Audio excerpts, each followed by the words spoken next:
I built an empire from nothing. I control every detail of my life. But there's one thing I could never control, my daughter's future. Until I discovered something that changed everything.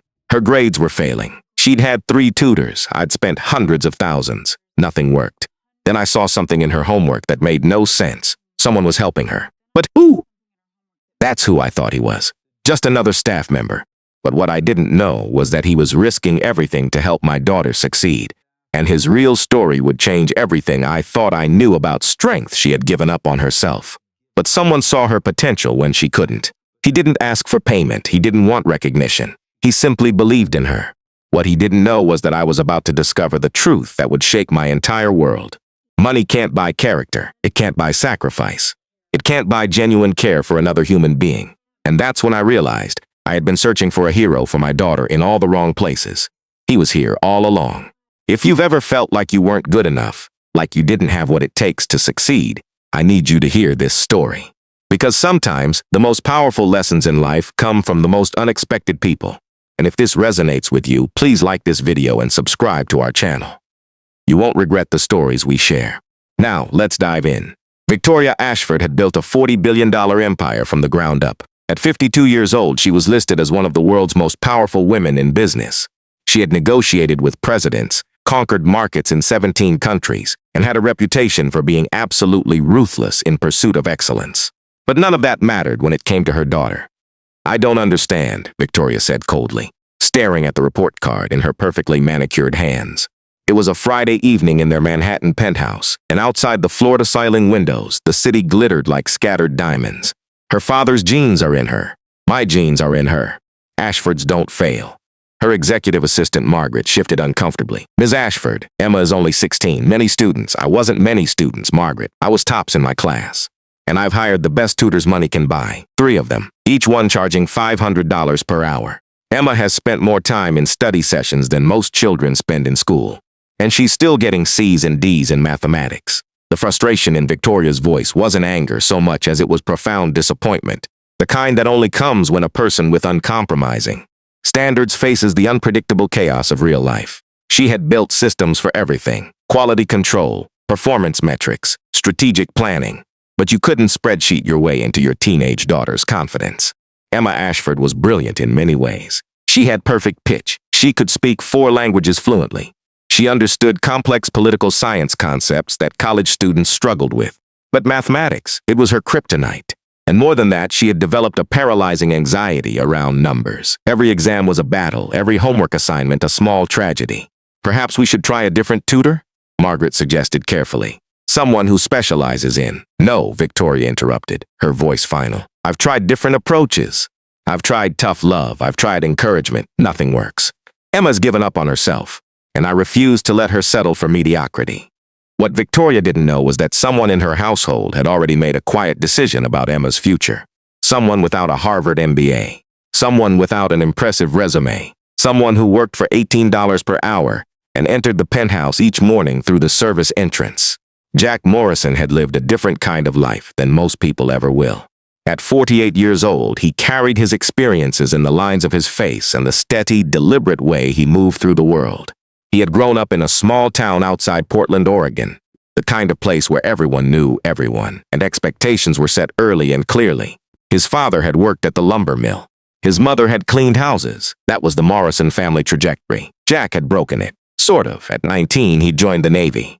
For 20 years, he served with distinction, eventually becoming a Navy SEAL, one of the most elite military units in the world. He had seen things that would haunt most people.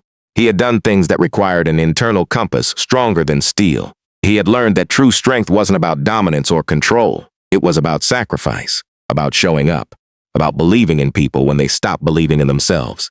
After leaving the military, Jack had struggled. PTSD was a constant companion. The civilian world felt alien. Too noisy, too fast, too superficial. Corporate America wanted him to sell himself, to network, to climb. But Jack had spent 2 decades climbing. He was tired of chasing anything, so instead he took a job as a maintenance man in a luxury building. It paid enough to cover his modest studio apartment in Queens. It kept him busy. It gave him routine. And it demanded nothing from him except competence and discretion. 2 things Jack had in abundance. He had no idea he was about to be tested in ways he never expected. Oh, it was a Tuesday in September when Jack first noticed Emma. He was cleaning the study on the penthouse's third floor when she came in, threw her backpack on the ground with far more force than necessary, and collapsed into a chair with the dramatic sigh of a teenager experiencing what she believed to be the end of the world. "I hate math," she announced to no one in particular. Jack continued wiping down the bookshelves, but he was listening. "Calculus is pointless. There's absolutely no reason why anyone would ever need to know the derivative of a polynomial function in real life. I'm going to be a lawyer, or maybe a journalist. Something that uses words, not numbers. Why is my mother forcing me to learn things I'll never use?" Jack turned to Lou, her father's features, he would later learn. She was slumped in the chair, homework spread out before her, and her expression was the particular combination of frustration and despair that he recognized well. He'd seen it on the faces of recruits who believed they couldn't succeed, and he'd learned a long time ago that belief was everything. Math isn't really about numbers, scat her. She was dark-haired like her mother, but her face was softer. "Rounder she had," he said quietly. Emma's head snapped up as if she'd forgotten anyone else was in the room. She looked at the maintenance man in his gray uniform with barely concealed surprise that he had the audacity to speak to her unprompted. "What?" she asked, not unkindly, just startled. "Math," Jack repeated, walking over to look at her homework. "People think it's about numbers, but it's actually about patterns, understanding how things connect. It's the language the universe uses to explain itself." Emma stared at him for a moment, and Jack could see the calculations happening behind her eyes, assessing this older man in the maintenance uniform who was speaking to her like she was smart enough to understand. "That's a nice metaphor," she said finally, "but it doesn't help me pass my test tomorrow." Jack was quiet for a moment. Then, despite every lesson his military training had taught him about maintaining boundaries and not getting involved in things outside his scope, he said, "I could help, if you want." Emma's expression suggested she might be talking to someone who had offered to sell her a bridge. "You? You clean buildings for a living. It wasn't cruel, just honest." Jack smiled sadly. "Yeah, I do now. But I wasn't always just this. What began as a single tutoring session turned into a quiet revolution." Jack started coming to the penthouse with a focus he hadn't felt in years. He would complete his maintenance duties, and then, when the building was quiet, he would slip into the study with Emma. He drew diagrams. He explained concepts not through formulas, but through stories. He made her see that calculus wasn't abstract. It was the mathematics of change, of motion, of understanding how things evolve. Most importantly, he believed in her, not because she was the daughter of a billionaire, not because he was being paid extra. Victoria never knew about these sessions and would have immediately stopped them if she did, but because he saw her potential underneath the anxiety and self-doubt. "You're smarter than you think," he told her during the third session when she solved a particularly difficult problem. "Your brain is different from most people's. It connects things laterally. That's not a weakness in math. Once you understand how to channel it, it's going to be your superpower." No tutor had ever said that to Emma. No tutor had seen her that way. The 3 professional tutors her mother had hired saw a problem to solve. Jack saw a person to believe in. Emma's anxiety began to ease. The panic before tests diminished. She started approaching homework not with dread, but with a kind of curious determination. And slowly, almost imperceptibly, her grades began to climb. By November, she was getting B's. By December, she was getting A's, her mother noticed. Victoria was pleased but mystified. She congratulated Emma and made a note to continue with whoever this mysterious tutor was, even as she racked her brain trying to figure out which one was finally getting results. Emma knew the truth, and she kept it. There was something special about having this secret, about having someone who believed in her outside of the pressure of her mother's world. Jack never asked for credit. He never mentioned it to anyone. He simply showed up, believed in her, and then disappeared back into his role as an invisible staff member. But the truth, as truths always do, eventually emerged. It was a random Tuesday in January when Victoria's security team informed her that there was an anomaly in the penthouse cameras. Nothing missing, no signs of tampering, just video footage that showed movement in restricted study areas during hours when no one should be there. Victoria's first thought was theft. Her second thought was espionage. She had enemies in the business world. Her third thought, after reviewing the footage carefully, was something more complex. She sat in her private office, watching the security monitors as the footage played. There was Jack. She knew his name now, had pulled his employee file. And there was her daughter, sitting together in the hidden alcove off the library. They weren't stealing. They weren't doing anything inappropriate or suspicious. He was teaching her mathematics. Victoria watched for 20 minutes straight. She watched Jack work through a proof, watched him explain complex concepts with patience and genuine care. She watched her daughter's face transform from confusion to understanding. She watched them share a small, quiet moment of celebration when Emma finally grasped the concept. And then, most importantly, she watched Jack stand to leave, and she heard him say something that made her pause the footage and rewind. You know what the difference is between people who succeed and people who fail. Jack's voice came through the speakers. It's not intelligence. It's not circumstances. It's whether someone showed up for them when they stopped believing in themselves. I'm going to show up for you because I believe in you. But one day soon, you need to believe in yourself too. That's when the real growth happens. Victoria's hands were shaking. She had built an empire on achievement, on measurable outcomes, on believing that money and resources could solve any problem. But she was watching a man in a maintenance uniform provide something she had failed to give her own daughter. Not better tutoring, not access to more resources, but genuine, unconditional belief. The kind that came not from obligation, but from something deeper. She called her security head and one instruction: clear everyone out of the penthouse except Jack Morrison. I need to speak with him. Jack knew something was wrong the moment he arrived for work the next day. The usual bustle of the penthouse was gone. The other cleaning staff had been sent home. And Victoria Ashford, in person, was waiting for him in the grand foyer. He knew immediately what had happened. His shoulders tensed, and he braced for the consequences. He'd overstepped. He'd gone beyond his role. He'd put his job at risk by inserting himself into family matters that weren't his concern. Mr. Morrison, Victoria said, her voice controlled but unreadable. I'd like to speak with you in my study now. The walk to her study felt like walking to his own execution. Jack had faced dangerous situations before, but this was different. This felt like losing something that had started to matter. Victoria gestured for him to sit. Jack remained standing. I know about the tutoring, she said simply. Jack nodded. I understand. I'll pack my things and be gone by end of day. I apologize for overstepping my authority. It won't happen again. Victoria stared at him for a long moment. Sit down, Mr. Morrison. Jack sat. How long has this been going on, she asked. Since October, 4 months. Why didn't you tell anyone? Jack took a breath. Because Emma asked me not to. And because I wanted to see if it would work without anyone's expectations changing the dynamic. Sometimes belief is easier to maintain when no one's watching. Victoria stood up and walked to her window. From here, she could see the entire city laid out before her. The empire she'd built, the power she'd accumulated, all of it visible in the skyline. When she spoke, her voice was quieter than before. I've hired the best tutors money can buy. I provided every resource imaginable, and she was still failing. You, on the other hand, work for the lowest hourly wage of anyone in this building. And you've succeeded where all of them failed. Why? Jack considered his answer carefully. Because I didn't focus on the mathematics. I focused on Emma. Those tutors were trying to teach her facts. I tried to help her believe in herself. Confidence is the foundation. The math is just what gets built on top. Victoria turned to face him. She showed me her January test scores, all A's and B's. She's been accepted into accelerated calculus for next semester.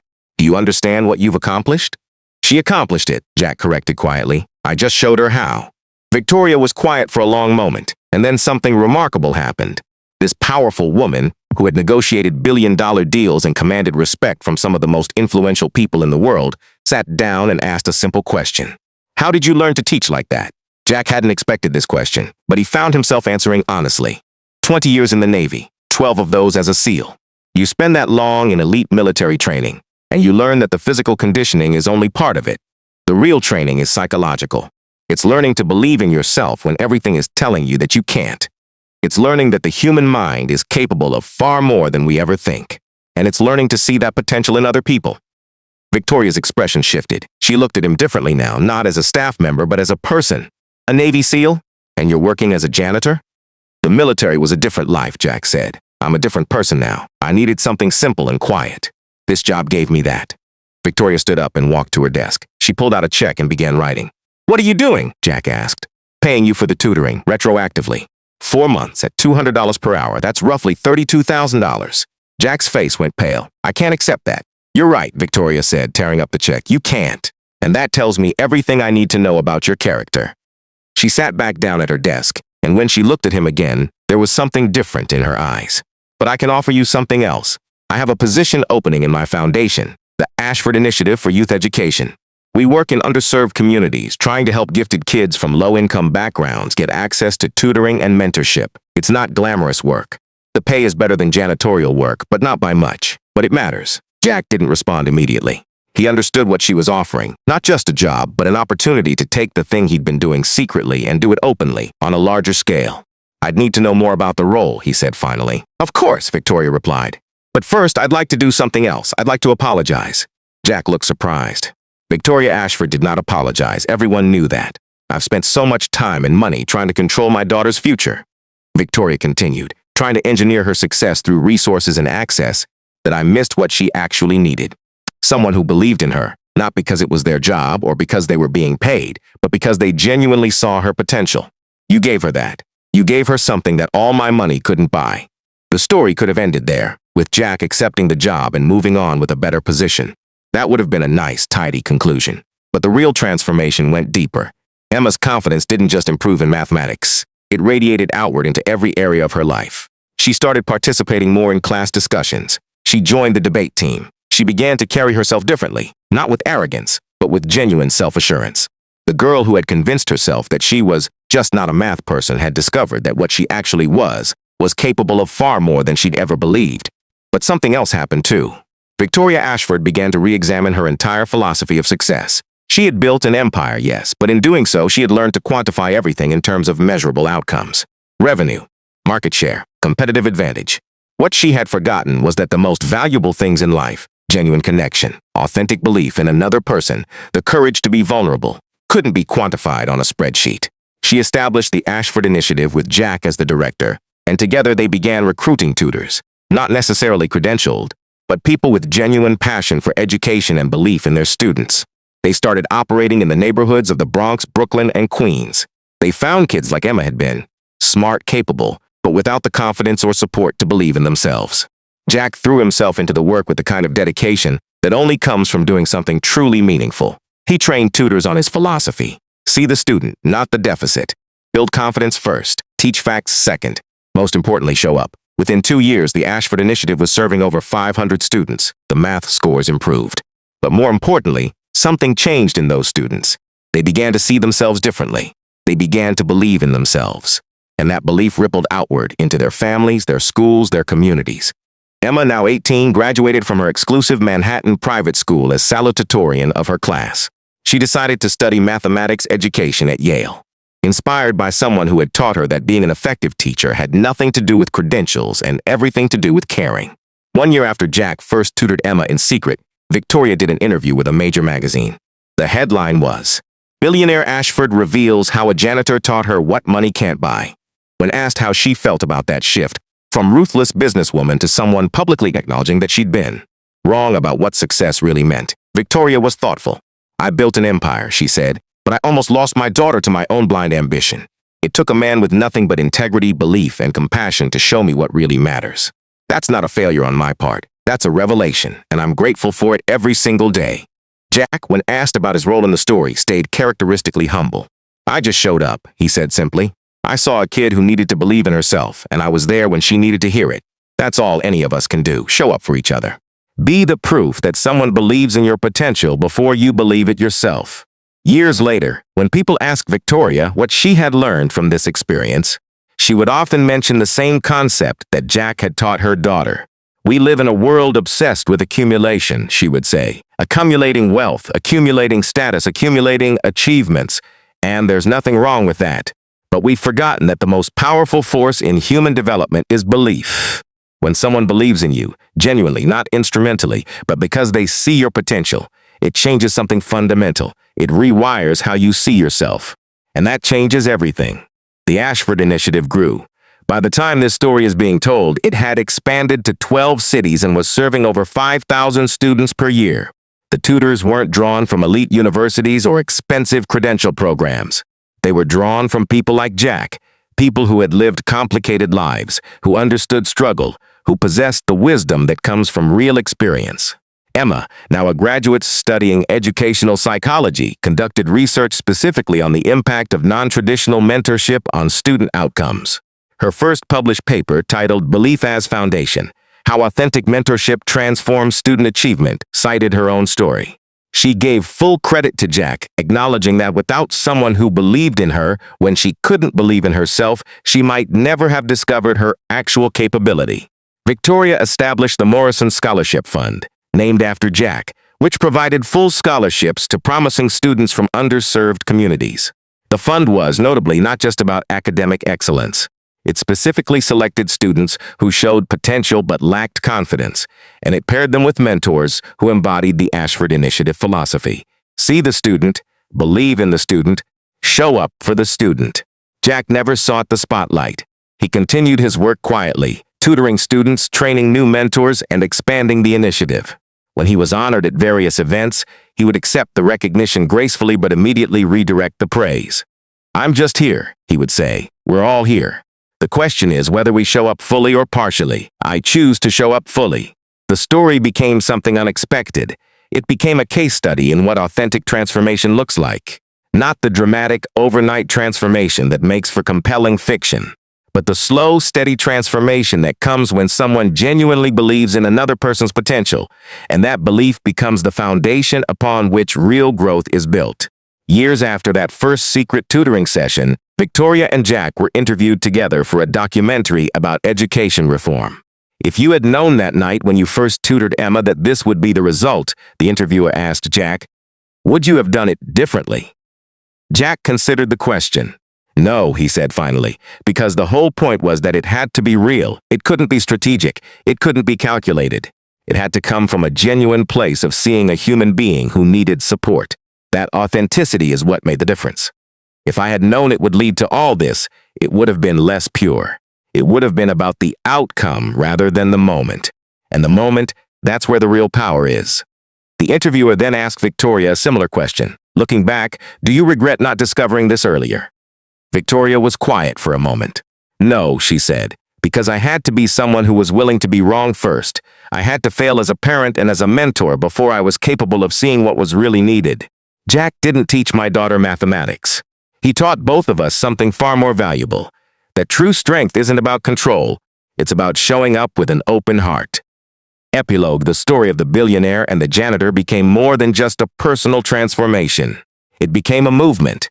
Teachers began to understand that credentials weren't everything. Parents began to understand that resources weren't everything. And most importantly, students began to understand that belief, genuine, unconditional belief in your potential, was the most powerful educational tool that existed. The morning that this story began, with Victoria sitting in her penthouse, frustrated by her daughter's failing grades, feels like a lifetime ago, though only a few years have actually passed.